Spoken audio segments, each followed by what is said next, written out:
Good morning and welcome to 2016 StarCraft Brood War. Guess what? We're still going strong, XKCD. We still are. Can you believe it? After all these years since, the late 90s, we still are playing StarCraft 1 and watching it live. That is true. To make matters even better, we're still doing it offline. That's right, guys. Guys, this is the the National Starleague, but sponsored by Van 36.5. And we are here with the English broadcast, which is just even that much cooler. It is.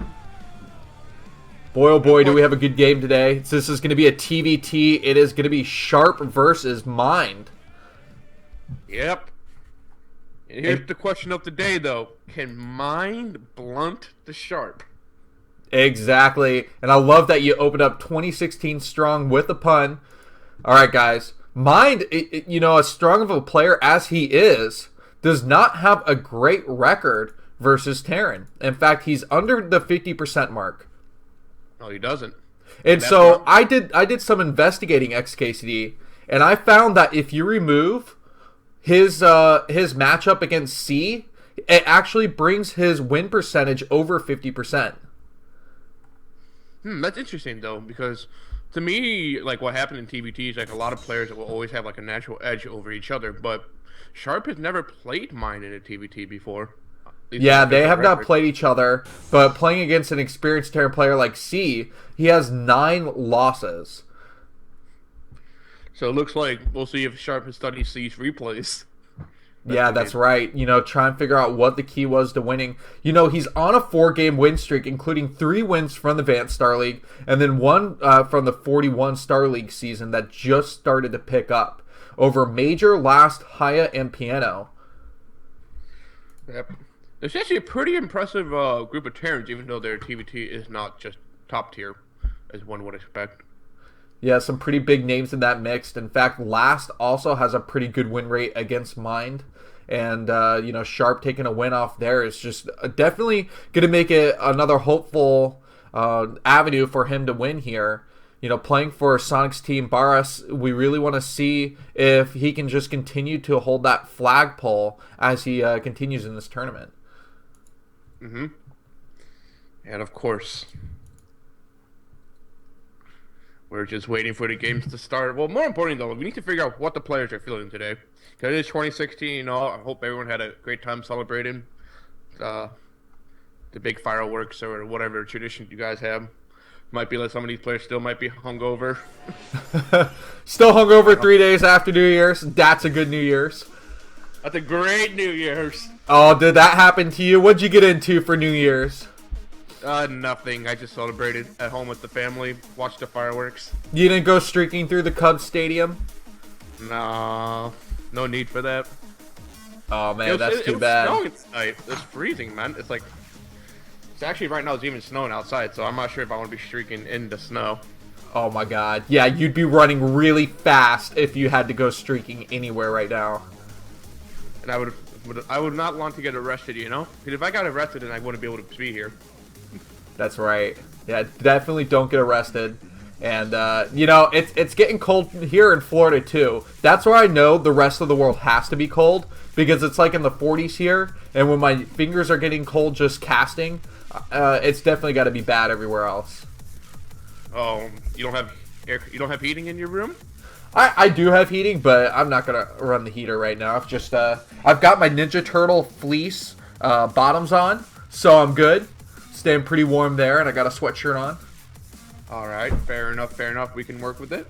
Yeah.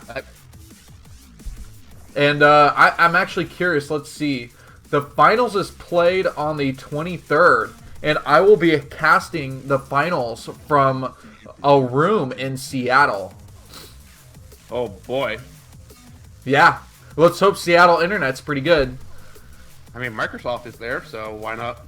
Yeah, we got Amazon over there. A lot of the big tech companies, if anything, I will just go to one of those places and be like, I need your super fast internet. I actually know one of the head AI guys over at Microsoft, Steve Rabin over there. And Actually, no, he's the Nintendo guy. I'm sorry, I'm getting that wrong. But Nintendo's over there in Seattle, too. You know, they got a big headquarters headed up over there. Alright, makes sense. Yes, it does. Guys, thank you for being here. Post on Team Liquid's live report thread. That's the LR thread there if you want to talk with some of the people who are too stubborn and archaic to get on the chat here for Africa's stream. And on top of that, let's go ahead and see what the maps are going to be today. So the map order, even though there literally is no imbalance because it's a TVT, it is in this order: Circuit Breaker, Fighting Spirit, Match Point, the new map Gladiator, and then Circuit Breaker. You know, I'm really glad they took out Arcadia and added in Gladiator. You know, yeah, Gladiator is definitely a map that gets me pretty excited. But it's not. It's no Avalon though. That's the thing though. You need to have Avalon at some point once again. Oh man. Okay, I will talk to these organizers and get it in the next tournament for you.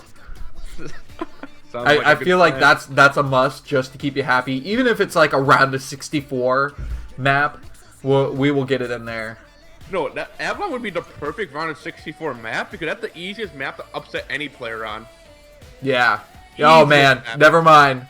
All I'm thinking about is like if we consider this, you know, an OSL level tournament, that Bisu would start getting knocked out of these qualifiers. But fortunately, he's probably just going to get seeded in, you know, advancing to the semifinals after defeating last in the last game, the last matchup of 2015.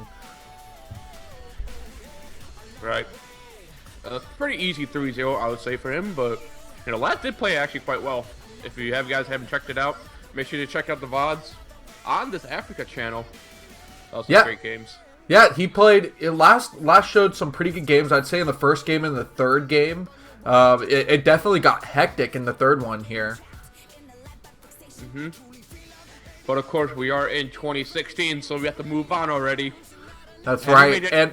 And looking at the players here, generally you see Mind with more of like a very strict, stern face.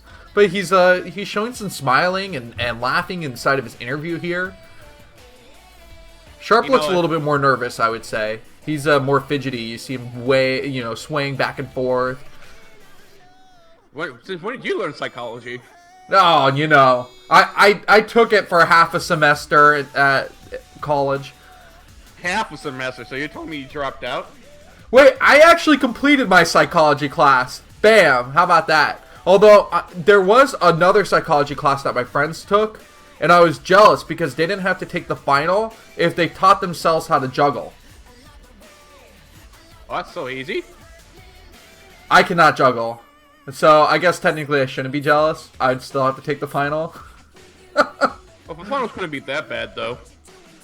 No, you know, Psychology 101 is like very, very basic stuff. Like, do you know how to spell Freud? Right. That was a hard question. No one knows how to spell Freud. You know, and I would maybe we could think of like a programmer version of Schrodinger's cat, where if you put Flash in a box that you can't see into with a poisonous vial that could break at any moment, is Flash dead or alive? You don't know until you open the box. Does he have a computer in there? I don't know. That's a good question, guys. Does Schrodinger's Flash live or die? I'm not sure if I ever want to put Flash in a situation where we're using him for a psychology experiment. I think he's like the most important person for psychology experiments. This guy is literally a machine / god. Yeah, which makes it all the worse. Yeah. The only test that you really need for Flash is the Turing test. And that's the one to determine whether he's a human or a robot. It also determines if the language is complete. That's right. And so how many more questions do you think they could ask these guys, XKCD? I'm just waiting for the trash talk, you know? When they're going to drop the mics and start beating each other up, you know? Get a little bit rough in there. I know. I feel like a black eye on a programmer would be like really badass, or like a scar across the face. I think that's what Larva was going for when he jumped out of the second story window for a stream stunt. Instead, he looked like the aluminum monster with like that entire back brace that went from his waist all the way up to his head. You know what they should do though? They should do StarCraft boxing. Oh, dude, that would be awesome. Every 5 minutes, you just pause the game and just wail on each other. Man, you know who'd be awesome? Reach would just kick everybody's ass. It would. It would make him still be relevant for the last couple years. And who's the extremely tall programmer in the SOSPA scene? Shiny. Yeah, Shiny. God, it would be like, you know, James Bond when he fought Jaws. That's what that battle would be like. It'd be like Shiny versus I don't know who's the most James Bond like character. Doesn't matter. He's too big. He is like awesomely oversized. He has the height advantage, the rate advantage, the weight advantage. Yeah. What more do you need? Now you see, I'm seeing StarCraft WWE in the chat, but really, that's all staged. We need more of like a UFC fighting style. Because I know like all the StarCraft fanboys out there and fangirls would want to see these guys really just grapple with each other in the most like, you know, awkward ways possible. You know, mine's got Bisu's face, you know, scissored between his thighs. Oh boy. And no, there is no nudity in this wrestling. If you really want to see something that will blow your mind, go to the female pro gamers of Brood War thread. That will just blow your mind. Do you know which thread I'm talking about, XKCD? Yeah, that is a terrible thread. Terrible thread. Yeah, I think we'll lose a few fans after they find that thread. It's hidden and for a reason. If I see that popped up when I go back to Team Liquid after this cast, I'll just lose it. Well, the person who bumps it will be banned anyways.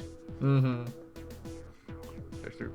But of course, looking at the charts though, so it looks like Sharp has an almost perfect score, but mine is somewhat fine. But the thing to know is that mine actually has a player rating of 10. Yeah, his confidence level is higher. And I still want to know what each of these points stands for. So if there's someone out there who can roughly translate Korean, you know, post that in the chat, please, because we'd like to be able to adequately describe what these circles with pentagons mean. Right. I feel like it's like some kind of metric to determine the player strength, but at the same time, though, we really don't know. Yeah, I just thought it was interesting when Last, who doesn't have a great TVP, had a better, you know, rating with the Pentagon than Bisu did. Right. So it has to be something else then. Yeah. So, you know, are we going to see Mind, who is a previous MSL champion? Is he going to be able to advance here? He also won Kongdu Stars League of 2015. And possibly, you know, I'd say he ranks in the top 3 best players of last year. So is that going to carry over into this year? You know, 2016 could be another year for him to just start very strong. But can he blunt the Sharp? That's the question. Yeah, and you know, Sharp, he ended really strong here. I wonder what his win rate was at the end of this. What games did he even lose? Or I don't think he has lost any in the past couple months. He hasn't lost any games so far in the Starleague. That should actually pique your interest. Yeah. He did lose in the 41 Starleague season 1 game to Zealot in a best of 3. Oh, it is Zealot though. You never know what's going to happen with him. Zealot is really kind of like a wildcard Zerg player. You often don't see him because his wildcardness usually causes him to lose. Right. But at the same time, though, it can work. Yeah. Yeah, Like absolutely. We've seen him pop up in the round of 16 and cause all sorts of chaos. And of course, looking at the match history here, mine had a pretty tough road actually getting into this round of 8. and having to play tiebreakers in a round of 16, and then losing a game in the round of 32. Yeah. Let's see here. So we're going to be starting with Circuit Breaker. That's just like the safe map, and they determine that every matchup. Wait, no, I'm looking here. Zero versus Free will be Fighting Spirit repeated, and Seaguemchi versus Effort will be Circuit Breaker repeated. So, okay, in 3 of the 4 quarterfinal matches, you will see Circuit Breaker twice if it goes to best of 5. How do they determine the map order? Oh, I don't know. Pulling paper out of a bag. Possibly. But of course, we're going to get live to the game here. The first game of this best of 5 on Circuit Breaker. And I actually don't know who's who. Yeah, we're going to have to figure that out. Guys, this is the National Starleague sponsored by Vant. Thank you for watching this with us. We're so excited to be here with 2016's first game of the year. And it looks like in the bottom left, as the purple Terran, we are going to have Sharp. And in the bottom right, as the brown Terran, we are going to have Mind. So Mind is on the bottom right. You know, the interesting thing about these spawn points is that there's going to be a lot of fighting over the 6 o'clock boost, as both players are going to try to contain it, or at the very least, don't let their opponent have it. And of course, we're seeing a very early SV coming out from Mind here. Mind loves doing this. He likes building his barracks in the middle of the map and then using it to float around. I'm assuming that he's still going to go for that. This looks a little bit cheekier, but still, I'm assuming that it's going to be the same thing. He's just going to build his barracks out there, maybe make a marine, and then start floating the barracks around. Yeah, but here's the interesting, though. The position that Mind placed it, he was gambling on the fact that if Sharp goes for the normal scouting pattern, he's not going to see it, but Mind will kind of know where Sharp is. Yeah, and Sharp's gearing up here with his own SCV. So his own proxy barracks as well. It's going to be a little bit exposed to Mind's 8 racks here, but at the same time, though, it won't be too bad if both SCVs can actually see it. Yeah, and you know, we've seen this very often in the National Starleague here, where they do put their barracks in odd places out on the map. But before this tournament, I don't feel like it was as standard. You know, think a year ago at the start of 2015, there was no Terran player doing this. When we watched Last go on this huge streak and sack through the SSL, you know, we didn't see any of this weird barracks placement. So it looks like Sharp forward barracks is going to get scouted here by Mind. The question though is, will Mind reveal the fact that he already has a marine out? Yeah, and you know, it's gonna be a little bit rough here. The marine, it's gonna poke on these SCVs, cause some chaos here. And look at that, he might be able to pick off the marine right as it comes out. I wonder if Sharp's gonna pull an SCV or two. Yeah, he is, to help deal with this pressure. Okay, the marine is taking a hit here. It's just skirting itself away. Wants to stay alive. I mean, Sharp's marine has to stay alive as long as possible for the second one to come out and help reinforce it. Oh, the SCV does get the kill, XKCD, and now there's 3 Marines out already. This faster barracks play by Mind already causing a little chaos here for Sharp. You know, Sharp's going to be a big problem, though. He already has a 1 Marine disadvantage. Oh, look at that. Nice job by the SCVs, go. Going to get that last Marine, but Mind still has that 1 Marine out. And more importantly, though, Sharp actually lost a lot of SCVs in here. Oh, wow, yeah, another one does go down. So Mind is just taking his little advantages right here. Whoa. Would you look at this? Sharp's going to respond by going for the proxy factory in the middle of the... This is absolutely amazing, XKCD, because when we watch players get pressure like this from Mind, where it's really awkward, you usually see them just kind of turtle up and shell up and be like, oh my god, early game pressure. Sharp here is saying, no, I'm not going to take this. I will be the assertive one. And he built his factory out here, already has a vulture on the way. I love the confidence level coming from Sharp right now in response to Mind's opening. And it's actually going to throw...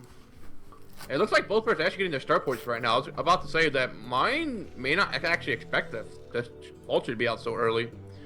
But will Sharp be able to break that ramp, though? That's going to be a big problem.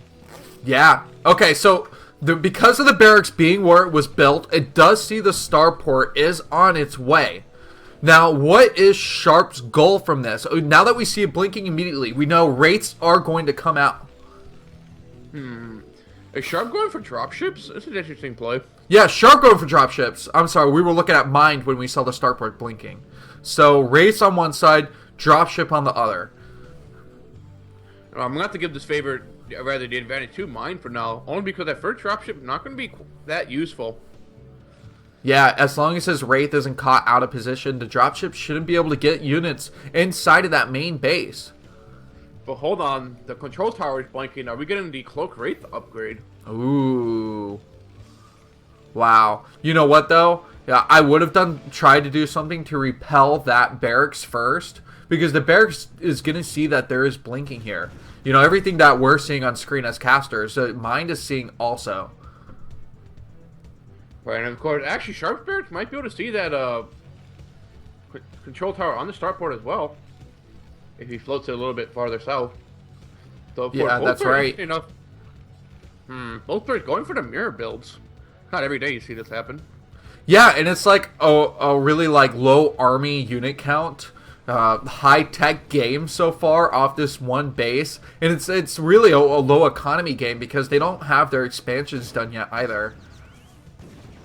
Right, looks like Minus should lose his barracks here. He's just floating it down just to be annoying, but more importantly, the location that he floated it down is actually going to block the placement of the Comstat station, but it should be fine for him. Yeah, that's a really good call. I was wondering why he landed it right there when obviously his barracks would survive a little bit longer against one Wraith versus the 3 Vultures. But blocking that Comstat is a pretty slick move there.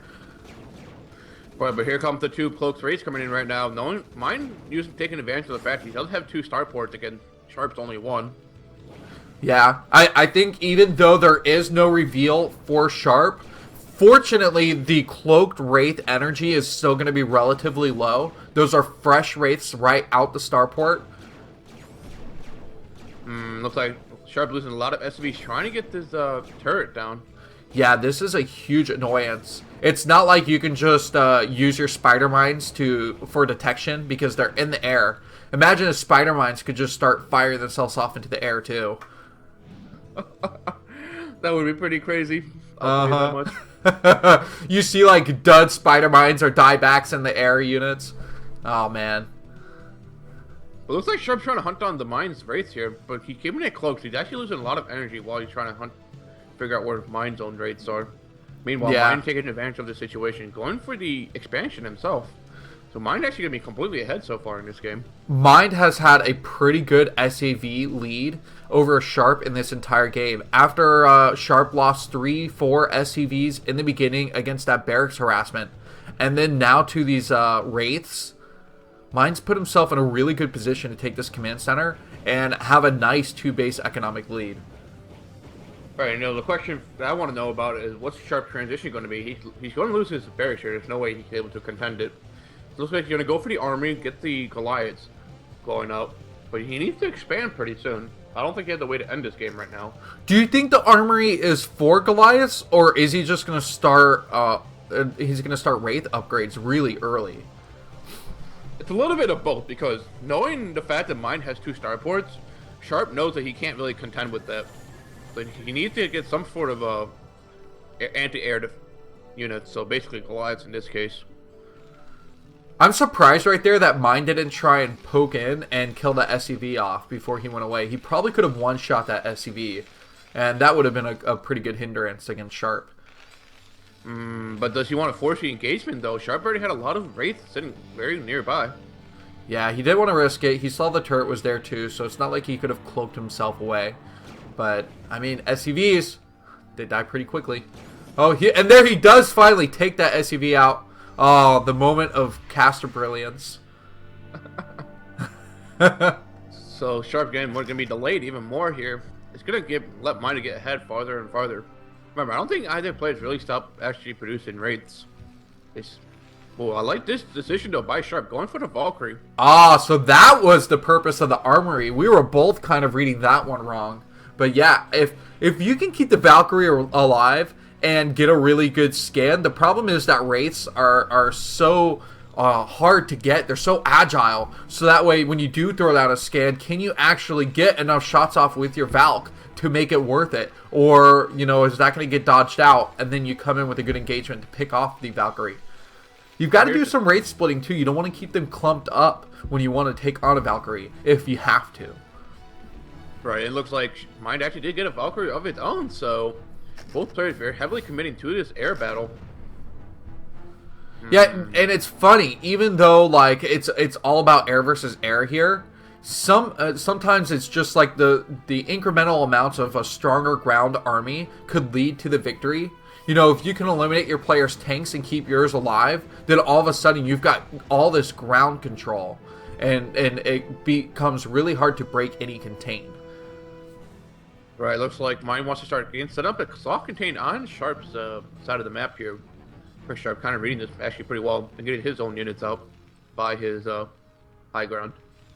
Oh, and adding some Goliaths into the mix here too. I actually do like that. I think a few Goliaths would be really nice for Mind's army mixture. Mind already sending out an SSB to take that third base. And looks like, oh my, is Mind actually going for this? Uh-oh. Yeah, Sharp's in trouble here. He does have one of his tanks already taken out here. Oh, and forcing the engagement. The Valkyrie's throwing off a few shots here. The scan does go down. Mind, he's going to stay under the detection here, and he's going to outlast it. I think that we might be seeing the end here from Sharp. GG! That was so fast. Mind just executed that perfectly. He knew his advantage and took game one. Right, it really just comes down to like Sharp just incrementally falling slowly behind. Like the barracks was pretty late for Sharp. You know, he lost a couple Marines there, lost a little more SCVs, and then Mind got a lot of SCV kills with raids, two starport raids, and then Sharp, yeah, played a little bit overextending himself there, trying to take that high ground. What I really thought he should have done though was just let Mind have that high ground, but to set up a lot of turrets. Yeah. You know, as we say though, XKCD, it's either going to be a fast, short TVT or an extremely long TVT. And it looks like we drew the short straw this one. Well, at least the short straw for this game, but I'm hoping for at least one long TVT today. Oh, guaranteed. You know, I don't imagine every game's just going to spiral into this one base versus one base play.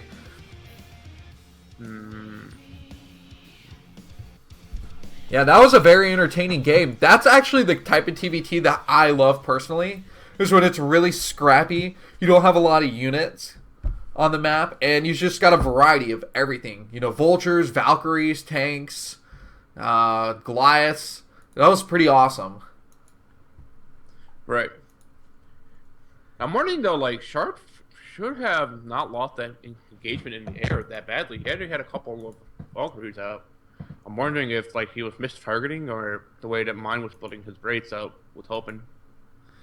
Yeah, I mean, Mind's wraiths were kind of spread out pretty nicely to start off with. And then, you know, you want to try and focus the like most dense area of the race with your Valkyries. Right. Which is hard, one, because you're just in a battle that's decided in seconds. And two, when you're looking at cloaked wraiths, even with your scan, you know, they're kind of hard to see. They're still rather transparent. So you've got to have a pretty good eye, and you got to be really focused on just specifically that battle. If his attention was not, 100% focused, then that could be one of the reasons why he lost that so quickly. Right. You know, interesting to also note there that Sharp's tank position during that battle wasn't actually that good, though. He actually had a tank way too exposed from his other tanks, and then make magic where he actually pushed a tank across a bridge by itself. So yeah, that's a good point. In most cases, you want like a good tank spread where they have a long line. But when you have like a low tank count of just 3 tanks, you actually want to keep them more clumped together so they're easier for you to protect. Right. So I'm not sure if Sharp was just trying to hope that Mind was distracted with the target firing, but It'd be one thing to like lose the air battle, but win the ground battle, and then you have something to work with. Might have delayed the game even longer, give Sharp another opportunity to get back into it, but mine will be up one game. That's right. I'm surprised we're taking like a 5-minute break here. Remember, like last week we had like no breaks, so just like go, go, go. Yeah, it was pretty intense. They really just wanted to get to each game.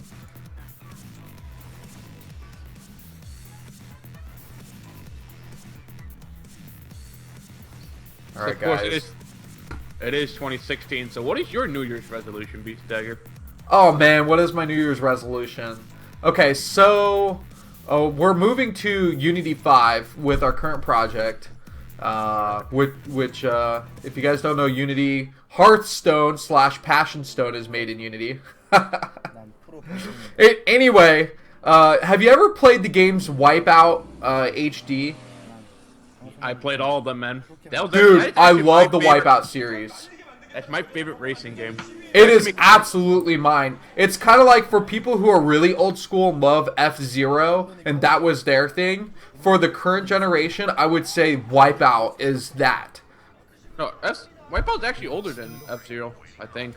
Well, Wipeout HD, I guess, is what I'm really saying though, because I don't know that there's a new F-Zero since GameCube. No, but there is actually a new Wipeout game coming out, made by the same developer studio. Oh, no way. It is. I can give you the links later. That is awesome. Yeah, so they have that one, and then what is the expansion pack to Wipeout HD? There's a lot of them. Starts with like an R or something. I think. We're not sure. We can always look this up later, but I know like Wipeout started out for the PlayStation, and then I had that. And then they had the one for PlayStation 2, and then the PSP, and then PlayStation 3 was the last one they made. Yeah, the PlayStation 3 one was awesome. So if they come out with the PlayStation 4 one, I'm definitely gonna enjoy playing that.